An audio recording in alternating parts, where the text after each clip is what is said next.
peuple a manifesté ce jeudi 9 juillet contre l'enterrement de Ronsard Malonda.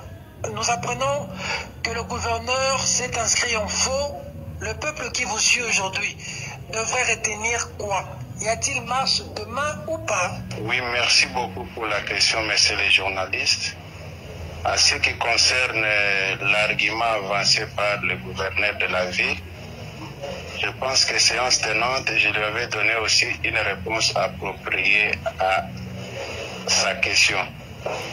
Je lui avais rappelé qu'en date du 30 juin, je l'avais vu moi-même en personne en train d'assister à une grande manifestation de l'inauguration d'un grand hôpital privé où tous les responsables des institutions, en commençant par le Premier ministre, président du Sénat, présidente de l'Assemblée nationale et tous les animateurs d'autres institutions, y compris les confessions religieuses, étaient au rendez-vous.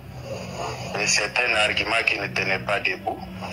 Et nous voulons mettre fin à cette comédie. Nous ne voulons pas qu'en 2023, qu'un groupe d'individus vienne nous dire nous sommes majoritaires comme on nous fait chanter ça aujourd'hui.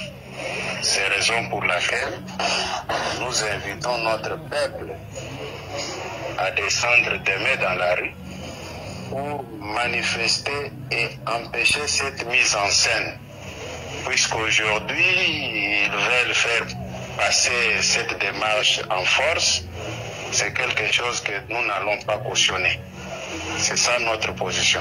Ça veut dire que demain, l'UDPS ne va pas respecter les ordres du gouverneur. Nous sommes dans un régime de l'information, messieurs les journalistes. Vous pouvez parcourir toute la Constitution, vous ne trouverez nulle part où le gouverneur autorise une manifestation.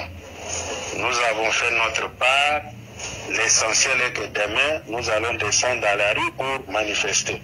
Alors, par rapport à la décision du président de l'état d'urgence qu'a rappelé le gouverneur de la ville, allez-vous la respecter ou non? Et j'avais aussi dit au gouverneur qu'il ne cherche pas à faire croire à l'opinion que nous sommes contre l'état d'urgence du chef de l'État.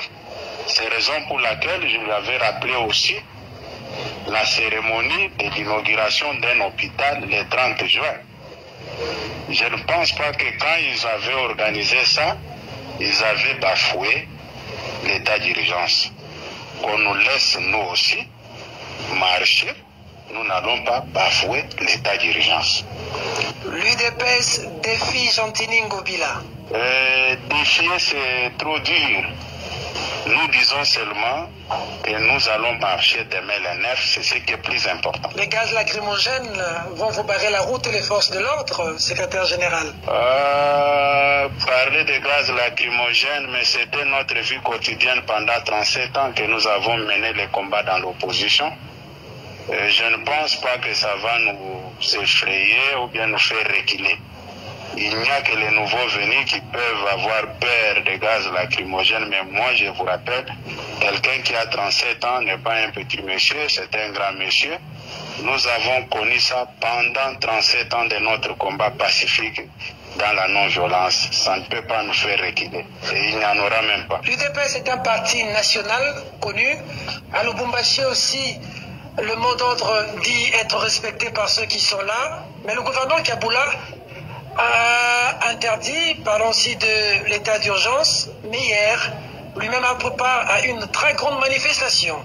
Est-ce que n'est-ce pas deux poids, deux mesures? Vous êtes de la presse, c'est à vous de tirer la conclusion. Comme vous venez de décrire la situation, je pense que l'opinion sera mieux édifiée avec tout ce que vous venez de dire tout à l'heure. Allez-vous répondre à l'invitation du VPM de l'Intérieur qui vous a invité pour parler de la situation de demain? Nous sommes un parti légaliste et je ne vois pas pourquoi on ne peut pas répondre à une invitation d'une autorité de la place. On peut dépêcher une délégation pour l'écouter, c'est ça l'essentiel. Dernière question, On dit que l'UDPS est au pouvoir, mais en même temps dans l'opposition. Qu'est-ce que vous en dites, CG? Il n'y a que les nouveaux venus dans le monde politique qui réfléchissent de cette manière-là. Vous savez très bien que l'ANC en Afrique du Sud a une majorité au Parlement, mais à chaque moment, quand les choses ne marchent pas, l'ANC est toujours obligé de faire entendre sa voix même dans la rue. Aujourd'hui, nous ne voulons pas comploter contre notre peuple. Nous devons nous aligner, nous arranger du côté de la population.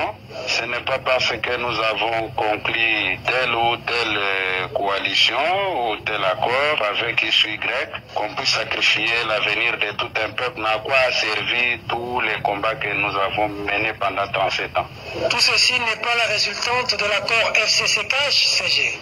Non, écoutez, messieurs les journalistes, nulle part dans cet accord il est dit que nous devons faire souffrir la population. Les choses doivent être dites clairement comme ça. L'autre fois, il y a certains de vos confrères qui voulaient me poser une vidéo où quand je disais que Kabila a été sérieux, je le disais parce qu'il avait reconnu la défaite de son défunt.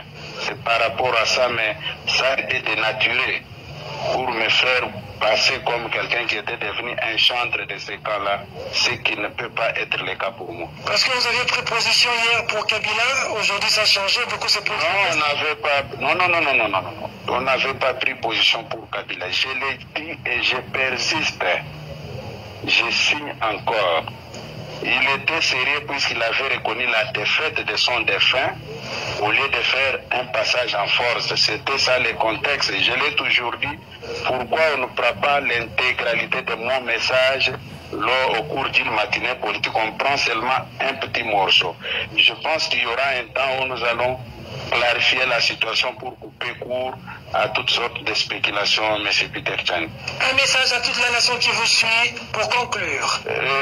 J'invite toujours notre peuple à être nombreux demain pour barrer route à cette tentative de passage en force. Nous voulons que chacun de nous prouve de quoi il est capable. Nous ne voulons pas assister à une mascarade demain. Nous sommes majoritaires partout au moment où on ne le mérite même pas. C'est pourquoi tout doit être mis au clair dès demain. Secrétaire général Augustin Kabouya, merci. C'est moi qui